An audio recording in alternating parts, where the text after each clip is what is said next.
하나님 말씀 전하겠습니다. 오늘 민수기 2장, 3장인데요. 오늘 민수기 3장은 레인의 인구조사입니다. 1장에서는 12지파의 인구조사가 이루어졌죠. 우리가 그것이 얼마나 질서정연하게 이루어진 것을 우리가 살펴봤습니다. 그런데 여러분 1장의 인구조사를 보시면서 여러분 한 가지 생각이 들었을 거예요. 왜 레이지파는 없지? 왜 레이지파는 빠졌지?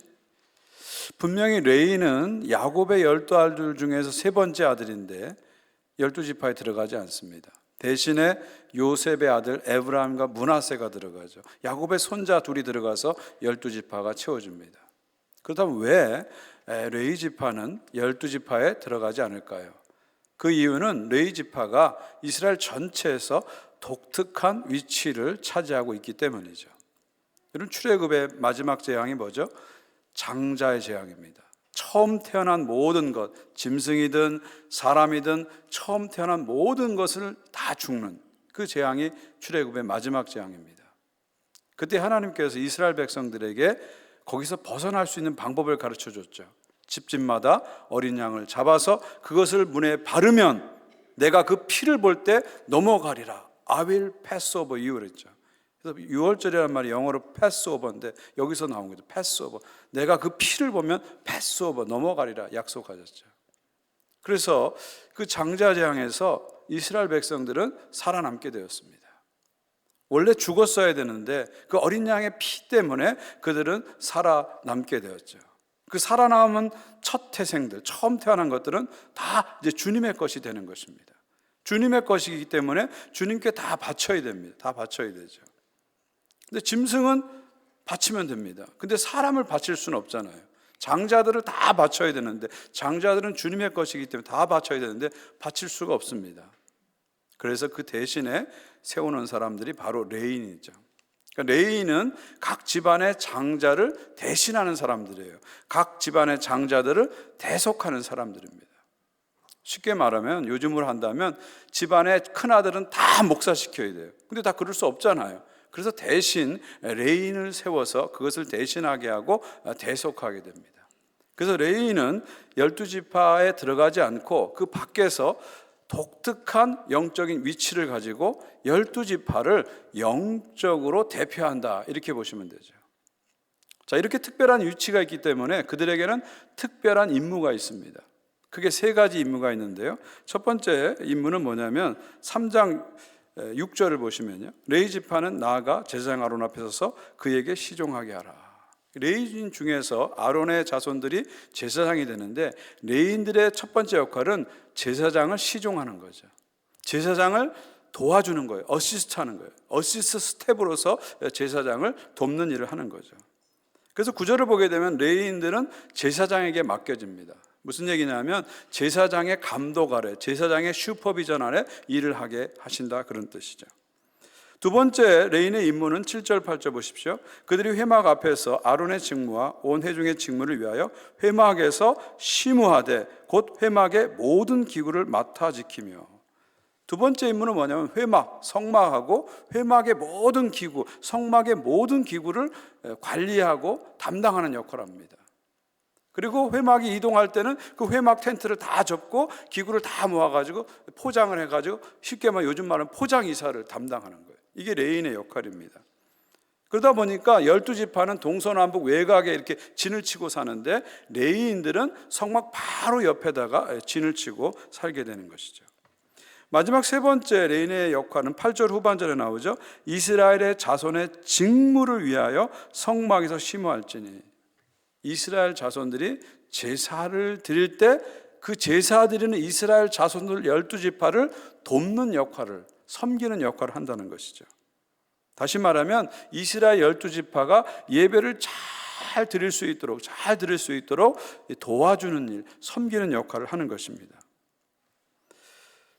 여러분 오늘날도 마찬가지입니다. 여러분이 지금 편안한 공간에서 좋은 분위기 속에서 지금 주일 예배를 드리고 있어요.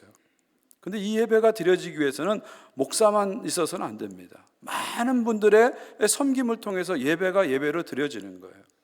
어떤 분들은 이렇게 찬양대로 또 찬양팀으로 섬기게 되는 것입니다. 어떤 분들은 방송팀으로 섬기고요. 어떤 분은 사람들이 오면 맞이하는 환영팀으로 섬기고, 또 예배를 계수하고 예배를 준비하는 예배팀으로 섬기고, 헌금이 나오면 그것을 계수하는 재정팀으로 섬기고, 어떤 분들은 건물을 관리하고 파킹랏을 관리하는 관리팀으로 섬기고, 어떤 분들은 주보를 만드는 행정팀으로 섬기고, 어떤 분들은 음식과 간식을 만드는 주방팀으로 섬기고, 이런 모든 섬김들이 다 모아져서 예배가 되는 것이죠. 이 모든 섬김은 정말 없어서는 안 된 아주 귀중한 사역이 되는 것이죠. 자, 이렇게 하나님께서는 레인이 특별한 위치에 있다는 것을 알려주시고, 레인이 특별한 직무가 있다는 것을 알려주시죠. 세 가지 직무 다시 한번 기억해 보시죠. 제사장을 돕는 것, 그 다음에 회막과 회막의 기구를 관리하는 것, 세 번째는 회중들이 예배를 잘 드릴 수 있도록, 제사를 잘 드릴 수 있도록 도와주는 역할이죠. 자, 이런 역할을 하려면은 전적으로 여기에 헌신해야 됩니다. 다른 일을 해서도 안 되고 할 수도 없어요.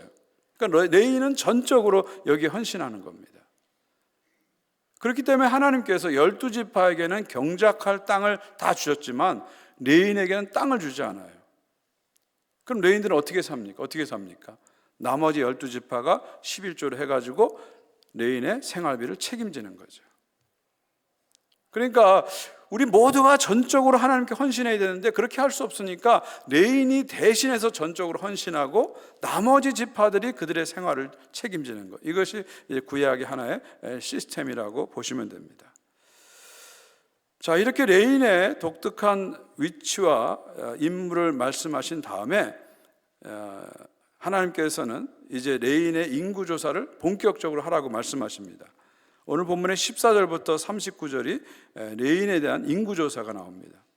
15절을 보시면요, 레위 자손을 그들의 조상의 가문과 종족을 따라 계수하되 1개월 이상 된 남자를 다 계수하라. 항상 하나님의 인구조사를 이렇게 보게 되면 질서가 있어요. 종족에 따라, 가문에 따라 질서 있게 합니다. 제가 지난 시간에 말씀드린 것처럼 사도 바울이 말했잖아요. 모든 크리스찬들은 모든 일을 할 때 품위 있게 하고 질서 있게 하라고. 교회 밖에서든 교회 안에서든 우리는 품위 있게 말하고 질서 있게 해야 됩니다. 우리는 성령의 자유 안에 있지만 동시에 하나님의 거룩한 질서 아래 있다는 것을 항상 잊지 말아야 되죠. 자, 인구조사를 하는데 12지파 인구조사할 때는 20세 이상의 남자를 계수했어요. 근데 레위인은 1개월 이상 된 남자를 계수합니다. 왜 그럴까요? 12지파의 계수는 싸움에 나갈 자, 군대를 계수하기 때문에 20세 이상 남자로 한 거예요. 그러나 레위인들은 성막과 제사의 업무에 집중하기 때문에 병역에서 면제가 됩니다. 그래서 이들을 계수할 때는 1개월 이상 된 남자를 계수하는 겁니다. 왜냐하면 레위인들은 존재 자체로서 이스라엘을 영적으로 대표하기 때문에 1개월 이상 된 남자를 계수하는 거죠. 태어난 남자를 계수하면 좋을 텐데 왜 1개월 이상 남자일까요? 이 당시에는 유아 사망률이 워낙 높기 때문에 1개월 이상 된 남자를 계수하는 것이죠. 자, 이렇게 계수하고 나니까 39절에 이 전체 계수된 그 통계들이 쭉 나오게 되는 겁니다. 한번 표를 보시면요, 이제 그 계수의 통계들이 나오게 되죠.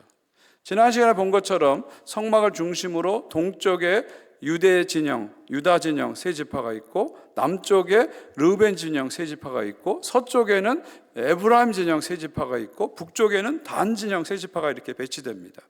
그리고 성막 가까이에 이제 성막을 중심으로 해서 동쪽에는 모세, 아론, 레위인 중에서 모세, 아론의 자손들, 제사장들이 동쪽에 살죠. 성막 입구에 살게 되고, 남쪽에는 고핫 자손들, 레위인 중에서 특별히 고핫 자손이 살게 되고요. 서쪽을 보시면요, 게르손 자손, 서쪽에는 게르손 자손들이 살게 되고, 북쪽에는 무라리 자손들이 살게 됩니다.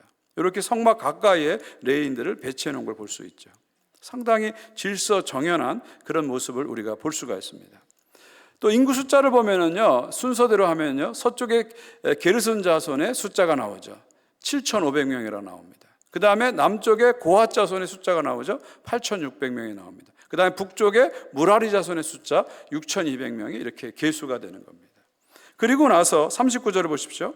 이제 토탈을 냅니다. 이 자손들의 토탈을 내는데 39절 보시면 모세 아론이 여호와의 명령을 따라 레인을 각 종족대로 계수한즉 1개월 이상 된 남자는 모두 2만 2천 명이었더라. 토탈을 내니까 2만 2천 명이 나옵니다. 자, 이렇게 레인의 인구조사 끝난 다음에 바로 이어서 하나님께서는 무엇을 명령하냐면 이스라엘의 장자들의 숫자를 세라고 합니다. 1개월 이상 된 남자로 해서 이스라엘의 장자의 숫자를 세라고 합니다. 자, 여러분, 왜 갑자기 레인의 인구조사를 한 다음에 장자의 숫자를 계수하라고 말씀하셨을까요? 앞에서 말씀드렸듯이 레인은 이스라엘의 장자를 대신한다 그랬잖아요. 레인은 이스라엘의 장자를 대속한다 그랬잖아요. 그러니까 하나님께서 레인의 숫자가 2만 2천 명 나왔는데 장자의 숫자를 계수해서 레인들이 이 장자를 다 커버하고 있는지, 다 포함시키고 있는지를 확인하기 위한 겁니다. 레위기, 민수기를 우리가 보게 되면 참 하나님이 꼼꼼하신 걸 많이 보게 돼요. 정말 아주 꼼꼼하십니다. 질서의 하나님이시고 어떻게 보면 행정의 달인이에요. 대충 넘어가는 게 없어요. 꼼꼼하게 체크하는 걸 볼 수 있습니다. 자, 이렇게 하나님의 명령을 따라서 이스라엘의 1개월 이상 된 장자, 각 집안의 장자들, 장남들을 다 계수하니까 통계가 나옵니다. 43절 보십시오. 1개월 이상으로 계수된 처음 태어난 남자의 총계는 2만 2,273명이에요. 2만 2,273명. 자, 여러분, 레인의 숫자가 많습니까? 장자의 숫자가 많습니까? 또 어느 숫자가 많죠? 지금 수학이 아니라 산수인데 너무 어려운 거 아닌데요? 어느 숫자가 많죠? 레인이 많아요? 장자가 많아요? 장자가 많죠? 레인은 2만 2천 명이라고 그랬잖아요. 근데 장자의 숫자는 2만 2,273명이니까 장자의 숫자가 273명이 더 많은 거예요. 이게 무슨 얘기입니까? 273명의 장자들은 레인이 커버를 하지 못한다는 거예요. 다르게 말하면 223명은 레인이 대신할 수가 없다는 거예요. 대속할 수가 없다는 거예요. 그럼 어떻게 될까요? 273명은 죽게 되는 거예요. 생명을 잃어버리게 되는 거예요. 하나님의 회중에 들 수 없는 거예요. 참 심각한 문제가 생긴 거죠. 자, 이 문제를 하나님께서 어떻게 해결하실까요? 해결책을 제시해 주십니다. 46절, 47절입니다. 이스라엘 자손에 처음 태어난 자가 레인보다 273명이 더 많은즉 속전으로 한 사람의 5세겔씩 받되 성소의 세겔로 받으라 그랬어요. 273명 한 사람당 성소의 세겔로 5세겔을 받으라 이렇게 말해요. 5세겔을 받으라 이렇게 얘기하고 있습니다. 여러분, 당시는 고대 사회이기 때문에 노예제 사회입니다. 당시에 성인 남자 노예의 몸값이 5세겔 정도 됐대요. 이것을 오늘날로 환산한다면 성인 노동자의 6개월치 봉급이다 이렇게 얘기합니다. 그러니까 273명에 대해서 한 명당 5세겔씩 지불하라는 거예요. 그러니까 합치니까 1365세겔이 되는 거죠. 당시에 은으로 한다면 한 15kg 정도 되는 금액이라고 합니다. 그리고 이 돈은 누구한테 드리냐면 제사장에게 드리는 겁니다. 그럼 제사장이 이걸 어떻게 쓰냐?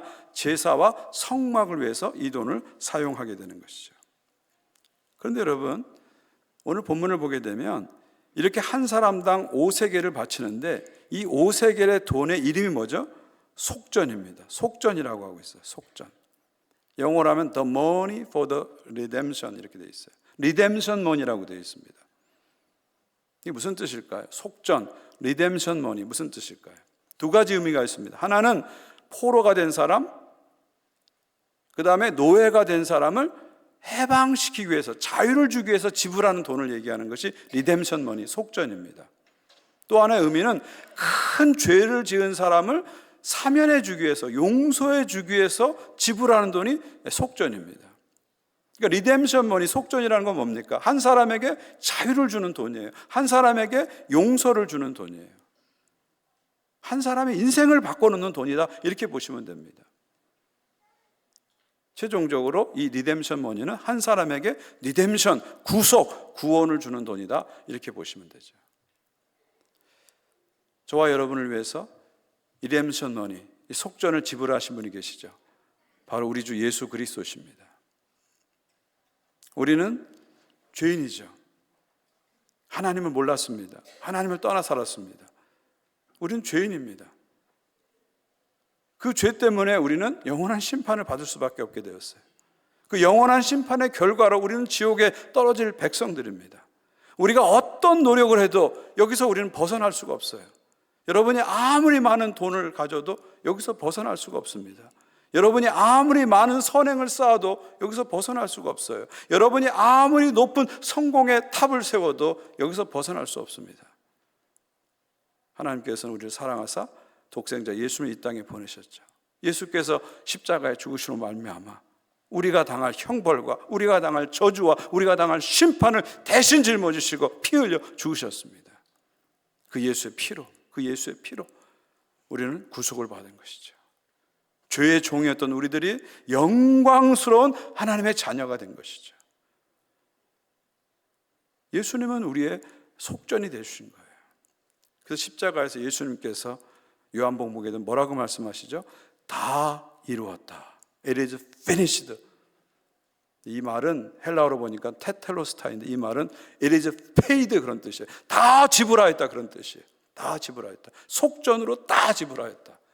내가 죽을 수밖에 없는데, 내가 저주와 심판과 운명의 어두운 사슬 속에 살 수밖에 없는데 예수께서 It is paid, 다 지불하였다. 내가 다 이루었다 말씀하심으로 우리의 속전이 되어주신 거죠. 속전이 되어주신 거죠. 우리는 이 은혜를 잊을 수가 없잖아요. 나를 살리기 위해서 예수께서 당신의 생명으로 속전을 지불해 주, 리뎀션 머니를 지불해 주신 거죠. 그래서 나에게 자유를 주시고 구원을 주시고 생명을 주신 것입니다. 우리는 이것을 잊을 수가 없죠. 늘 감사하잖아요. 늘 찬양하잖아요. 그래서 우리 마음속에 이 은혜를, 이 구원의 은혜를 조금이라도 갚고 싶은, 이 구원의 은혜를 조금이라도 보답하고 싶은 마음이 우리 안에 있는 것이죠. 어떻게 우리가 보답할 수 있을까요? 여러 가지 일이 있지만 저는 가장 중요한 일은 내가 받은 이 구원을 누군가에게 전해주는 것이죠. 예수께서 나의 영원한 속전이 되어주셨듯이 나도 누군가에게 생명의 속전으로 대가를 지불해주고 시간을 지불해주고 에너지를 지불해주는 것입니다. 한번 생각해 보십시오. 여러분이 주님의 은혜에 정말 감사한다면, 내가 나를 구속해 준 나 같은 죄인을 구원해 주신 주님의 은혜에 정말 감사한다면 어떻게 해야 될까요? 그 은혜를 어떻게 갚아야 될까요? 정말 여러분이 주님의 은혜를 정말 감사한다면 어떻게 해야 될까요? 내가 이 구원을 받았는데 정말 내가 누군가를 위해서, 누군가의 구원을 위해서 대가를 지불한 적이 있는가? 희생을 한 적이 있는가? 내가 하나님 나라와 전도와 선교를 위해서 나의 시간과 물질과 에너지를 나는 쓴 적이 있는가? 우리 한번 돌아봤으면 좋겠습니다. 오늘 하나님께서는 생명의 속전을 말씀하시면서 우리들도 누군가를 커버해 줄, 누군가의 생명을 세워줄 그런 대가를 지불하라고 말씀하십니다. 오늘 이 시대는요, 포스트 모던 시대입니다. 이 포스트 모던 시대의 가장 중요한 건 뭐죠? 상대주의입니다. 절대가 없어요. 모든 것이 상대주의입니다. 또 포스트 모던 시대의 가장 중요한 건 뭐예요? 각자의 자유, 각자의 경험, 이게 중요한 겁니다. 그러다 보니까 이런 시대에 살다 보니까 우리 크리스찬들이 이런 시대에서는 전도하면 안 돼, 이런 생각을 갖고 있어요. 전도해도 사람들이 듣지 않아. 전도하면 안 돼. 이 시대는 전도가 안 되는 시대야. 우리 스스로 그렇게 생각하고 있습니다. 심지어 어떤 크리스찬들은 이런 시대에는 전도해서는 안 됩니다, 이렇게까지 생각해요. 이런 시대에 전도한다는 것은 개인의 자유를 침해하는 것입니다. 이것은 교양 없는 행동입니다. 무식한 크리스찬이 하는 것입니다. 우린 그렇게 생각하기도 합니다. 특별히 이민 가정에서는요, 가족을 전도한다든지 가족하고 종교 얘기를 한다는 것은 자꾸 터부시하는 그런 경향이 있습니다. 각자의 자유를 존중해 줘야지 자꾸 전도하고 종교를 얘기하면 관계만 어색해지고 이상해져. 우리 스스로 그렇게 자꾸 생각하고 있습니다. 이런 생각들이 우리 안에 자꾸 들어오다 보니까 이 교회가 생명을 구원하고 생명을 낳는 일을 하지 못하고 있어요. 마치 아이가 태어나지 않는 산부인과처럼 되어버렸습니다. 우리 크리스찬들이 영적으로 다 불임자가 되어버렸어요. 불임자가 되어버렸어요. 여러분들 한번 생각해 보십시오. 여러분이 가장 소중하게 생각하는 사람이 큰 병에 걸렸어요. 치유할 수 없는 큰 병에 걸렸습니다. 근데 여러분은 그 병을 치유할 수 있는 방법을 알고 있어요. 그럼 어떻게 하시겠어요? 각자의 자유니까 알아서 고쳐라 그러겠습니까? 절대 그렇게 하지 않을 거예요. 달려가서 이 치유의 방법을 알려줄 것입니다. 예수님이 여러분의 구원자시고 예수님 때문에 여러분이 영원한 생명을 얻었다면 가만히 있을 수가 없는 거예요. 그럼에도 불구하고 우리가 가만히 있다면 둘 중 하나죠. 하나는 내 구원을 내가 아직 믿지 못한다는 거죠. 또 하나는 내가 정말 소중하게 여기는 사람을 진짜로 사랑하지 않는다는 것입니다. 오늘 하나님께서는 생명의 속전에 대해서 말씀하십니다. 누군가를 위해서 생명의 속전, 리뎀션 머니를 써라 말씀하시죠. 너의 물질과 너의 시간과 너의 에너지와 너의 관심과 사랑을 써서 한 생명이라도 구원하라고 말씀하십니다. 마지막으로 여러분과 한 생명을 구원하는데 헌신한 한 분의 이야기를 들려드리면서 오늘 설교를 마치려고 합니다. 그 사람의 이름은 오스카 신들러입니다. 오스카 신들러. 이 오스카 신들러는 2차 전 당시에 나치 치하에서 큰 공장을 경영하면서 큰 부자였습니다. 이 오스카 신들러는 돈, 여자, 쾌락만을 쫓는 아주 속물스러운 기업가 중에 기업가입니다. 그러다가 이 오스카 신들러가 돈을 좀 더 많이 벌기 위해서 유태인 포로 수용소에 있는 사람들을 고용합니다. 그들을 나치와 협력해서 고용하죠. 값싼 노동력을 쓰기 위해서 이들을 고용합니다. 그래서 자기 공장에서 이들을 일하게 합니다. 근데 시간이 차츰차츰 지나면서 그들의 모습에서 이 신들러가 감동을 받습니다. 독일 사람이지만 유태인들의 모습을 통해 감동을 받습니다. 그러면서 차츰차츰 유대인들을 인간적으로 대우해 주기 시작합니다. 그리고 나중에 가서는 이들이 결국은 가스실에 가서 죽을 수밖에 없다는 것을 안 신들러가 나치들에게 어마어마한 돈을 지불해서 한 명씩 살려내기 시작합니다. 나중에 가서는 자신의 전 재산을 다 쏟아부어서 사람들을 살려내죠. 그래서 신들러 한 사람이 살려낸 사람이 무려 1200명의 유태인을 살려냅니다. 나중에 이 실화 이야기가 영화가 됐는데 바로 스티븐 스필버그의 쉰들러 리스트입니다. 그 영화의 마지막 장면에 가게 되면 쉰들러 덕분에 살아난 유태인들이 자신들의 금리를 뽑아가지고 그걸 모아가지고 쉰들러에게 너무너무 감사합니다. 우리 생명 살려서 너무너무 감사합니다 하면서 이제 금반지를 선물하는 장면이 나옵니다. 한번 그 장면을 같이 보겠습니다.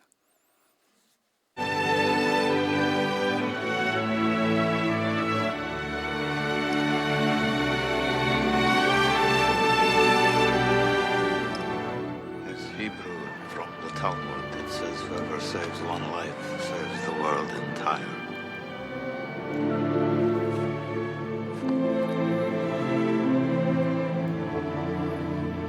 I could have got more out of.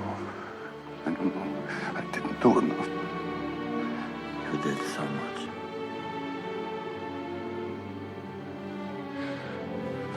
This car. Kurt would have bought this car. Why did I keep the car? 10 people right there. 10 more people. This pin. 2 people. This is gold. 2 more people. He would have given me 2 for it. At least 1. He would have given me 1. 1 more. 1 more person. Person stand for this. I could have gone one more person. And I didn't. I didn't.